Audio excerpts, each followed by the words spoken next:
In today's video, we're doing a burn off on a Smoke Daddy Pellet Pro 1190.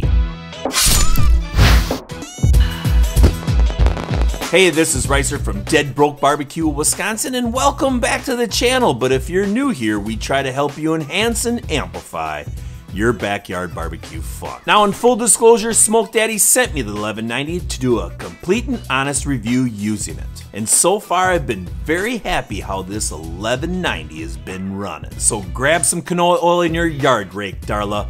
It's time to amplify our backyard fun. Okay, so today we're gonna do the burn off on a Smoke Daddy Pellet Pro 1190. Now, a burn off on a pellet grill is very important to do. You're actually burning off all the machining oil and some of the impurities from the manufacturing process. It's almost like you're sterilizing your grill. So let's open up the lid and then start taking out the grates. Get your top shelf off, take out your 3 stainless steel bottom racks, get the drip pan out, and this is a big drip pan, which is good. And then take out your heat deflector. Okay, our second step is just to open up the hopper and turn the power on. You're gonna hear the fan kick in. Now press feed, and you can see that the auger is actually turning. And today for the burn off, I'm just using some Weber Smokefire hickory pellets. So we're just gonna rip this open, pour it right in. I'm not even gonna put all of them in there. And then just close up the hopper lid and wait until you start hearing the plinks and plunks of those pellets dropping in the fire pot. Now obviously we saw the auger turning, so it's just a matter of time until they come out. All right, so now that the fire pot is starting to load up, press feed again.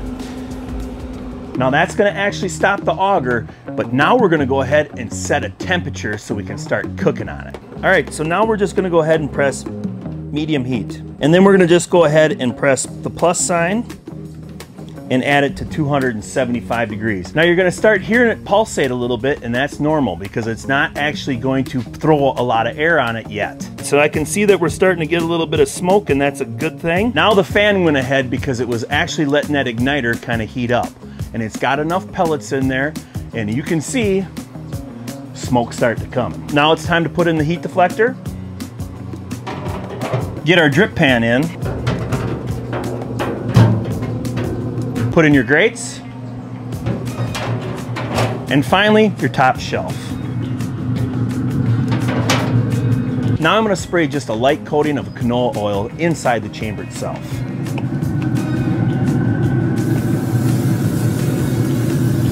I'm not spraying a lot in there because I just want it to get a nice little seasoned color. Now I am gonna go ahead and hook up my signals just so I can kind of get a reading throughout this cooker at different parts of the chamber itself. Now one really cool feature on the 1190 is that it actually has a receptacle on the back end.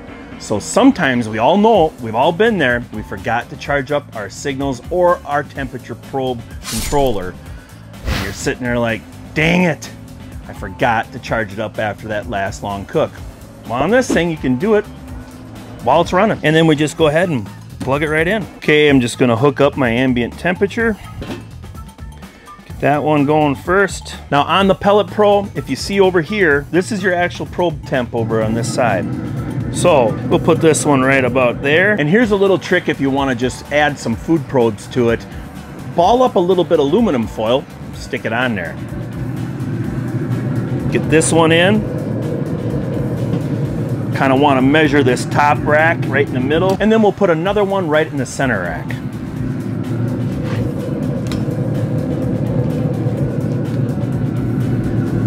All right, about here. So for right now, this is what my probes are looking like. Looks like a mess, but hey, I'm gonna get some decent readings. Now close up the lid and set a timer for 30 minutes. And then we're gonna go ahead and turn it up a bit. All right, my 30-minute timer went off. Let's go ahead and check out the Pellet Pro 1190 and see how it's doing. So right before the alarm went off, the Pellet Pro was at 271, and then it added a few pellets, and you can see that we are off just about 10 degrees from my signals to the actual Pellet Pro probe. But once it was starting to back down, it all leveled in right around that 275-ish degrees. I'll try to get that on film, but you know how it is. Sometimes you just can't time everything exactly when you're trying to do a video. But I did see it go up just about 6-8 degrees above it, and then back down just about 3 or 4 degrees below the 275 target. Now here's an example. It's starting to back down, and you can see that the signals, I hope you can see, but that's running about 282 on the probe temp, and same with the Pellet Pro. 282 degrees. Now go ahead and turn it up to 350 degrees and we're gonna finish off this burn off. All right, so we're just gonna hit the plus sign and turn that up to 350. All right, and let's take a look and see. Sure, let's turn a little amber in there, just the way we want it to. Perfect. Now close up the lid and set a timer for another 30 minutes. My battery on my phone's starting to die. Time to charge it up. We're just gonna plug it in right here. Now let's see if it works. Whoa, awesome. Now that's fantastic. I don't have to worry about my cell phone dying when I'm trying to use my timers anymore. I'm telling you, having a couple USB ports on here, I'm gonna even charge up my gimbal. Ah, dang, I'm running out of room. Ah, just wait. My signals is a magnet. Yeah. We'll set this right here and we'll plug that in too. My production just got a lot easier. So you can see we've got a little bit of a difference here, but for the most part, not bad. All right, our 30-minute timer went off. Now it's time to shut it down. But if you want to, you can still run it a little bit longer, and you can even go ahead and start cooking in it. But I'm just gonna shut it down for now. And my camera even got a little bit of charging too, so let's go ahead and open this up and take a look inside. Now that I got the lid opened up, you can really hear that the fan is taken off, but it got a little bit of seasoning on there. Good enough for now, but the shutdown is really simple. Just hit the off button and it's gonna go into this 15, and that means 15 minutes that this is gonna start cooling down. So you're gonna hear it run like this for about 15 minutes. And then after the 15 minutes, you can go ahead and put it away or just close up the lid. It helps cool it down quicker by leaving the lid open. You don't have to do it that way, but they suggest in their startup that you do it with the lid open. Sorry for the chainsaw noise, but we have a handyman that moved into the neighborhood. He doesn't know that. What? He's got to get permission from me to make sure that I'm not filming that day. Hey! Now to sum up this burn off, it was pretty simple. There's not a lot to it. You're just gonna end up using a few pellets. But seeing that you got a nice and hot cooker, you might as well go ahead and throw some protein in it. Do something simple. Smoke some chicken quarters. Now the temperature difference from left to right, it was only about 25 degrees. Maybe it got up to 30, then it would drop down to about 15. That isn't that big of a deal.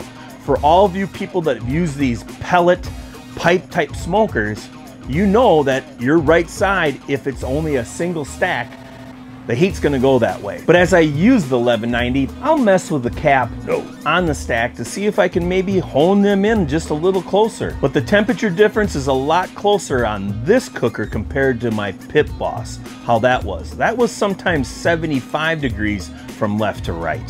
This one, 35, 10, 15, big deal. But I don't mind having one side that's just a little bit hotter than the other. It's always good to have that in case you got one chunk of protein that's falling behind the others. You just put it on the hot side. And I think for my first cook video, I'm gonna do a set of beef plate ribs. We love them around here, and what a better way to break in that Pellet Pro 1190 from Smoke Daddy. Doing our favorite barbecued beef ribs. All right, our 15-minute cool down is done. But I'm just gonna go ahead and start pulling out my probes. Get them all out. Hang these right over here so they can cool down a little bit more. And then we'll just close up the lid and call it a day. Now I know a lot of you are asking, where do I store all these cookers? Well, I'm actually going to give away my Pit Boss 1100 to my good friend Mud Guts. He's one of those guys that's had a broken gas grill for the past 2 years, and he's limping through and saying, one of these days I'll buy one. Well, what are friends for? Now, if you're interested in finding out more about the Smoke Daddy, check the description below. It'll run you right over to their website. They have got a lot of cool mods and a couple different styles of cookers. Well, Mud Guts, I hope you enjoy this Pit Boss. I crushed every single cook I ever did on it. You know, you're right, it is a beautiful machine. There's just one problem. We went and blew all of our Trump bucks early, and I don't think I'm gonna be able to pay you right now. I got an idea. Thank I can't believe Dad traded us that easily. I know, just so we could amplify his backyard barbecue fun. If you like this video, give it a thumbs up and become a subscriber. Turn on that notification bell because you don't want to miss my next video. You really don't. But I appreciate you watching, and I'll see you in the next video.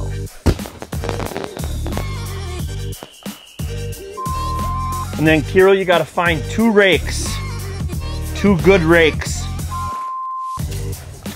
No, I can't believe Dad traded us that easily. Thanks, Racer! I can't believe Dad traded us that easily. I know, just so we could amplify his backyard. Just so we could amplify his backyard barbecue. Come on, dude. Come on.